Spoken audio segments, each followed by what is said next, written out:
You are watching CNN's special live coverage of the disappearance of Flight 370, and at this moment, the families of the 239 souls on board that plane, they're waiting for facts, not leads, not theories. After 14 days, they are demanding answers from officials to where their loved ones are, and today they still don't have that answer.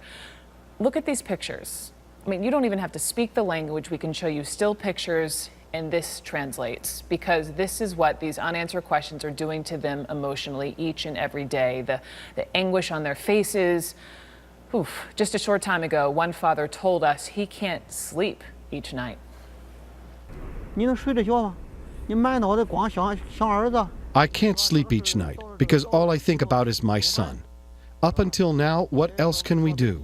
This is about his flight. There is nothing you can do to help. We can only wait for further updates.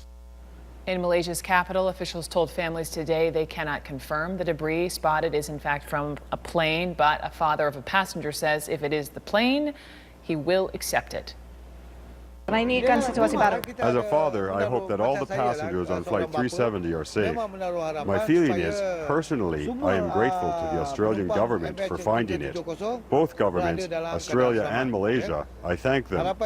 If it is true, it is okay. I will accept it. It's the first time I've actually heard something like that. This is Erik, a licensed psychologist, joining me to just walk through the emotions. And that was the first time. Most of the time I've heard from passengers, family members who have said they don't want this to be from the plane. They don't want to believe that their loved ones aren't alive somewhere. So it's this mixed bag, is it not? It is. And I think we have the feelings that many of us want to show on the surface, our ideal self, and we have our real self and our feel self. Sure. So even in these situations, you have some families say, I want them to be alive, but somewhere inside they have to also want some closure. And that's the hard part, is the guilt that can go on in terms of looking out for yourself and wanting closure, and the pain that you feel and the fear you feel for someone you love potentially being in a perilous situation or being dead. And then what makes this almost worse for some of these parents is that there is a one-child rule in China. Exactly. You can have one kid. And for many of these parents, we saw the mother dragged out of the news conference yesterday talking about her son. That's her only son. Exactly. And the other issue too with that is there are people in China, women in China, who have more than one child, but they can only keep one. So if you lose your son and you had given your other children away, or other things that happen to those children that you don't have them, how devastating it is to relive another loss. You had already dealt with one loss, and now this becomes very real again, multiplied, revisiting. And then there's the issue of you just don't know.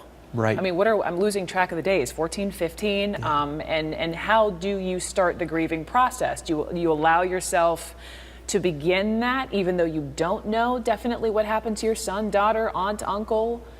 How would you advise one to cope? They're grieving already. You know, there's a grief process they're going through this. What's added to it is a feeling of helplessness, of hopelessness, of powerlessness, betrayal, mistrust, fear. Anger. And anger comes up to protect us. The anger, the rage, the emotions they're expressing are so powerful, are there to protect, because they want to protect their loved one, and that their loved one might not be getting the attention that they need, as well as protecting themselves in their feeling of helplessness. So emotionally, it's an extremely overwhelming situation. Very little sleep many of these people are getting. They don't trust the people around them that are supposed to be giving the information, and they're out of their element. They're not home. Many of them have come from China to a strange country. You know, it's granted it's in their region, but it's still not home. It's not home. And that makes it that much more stressful for everybody.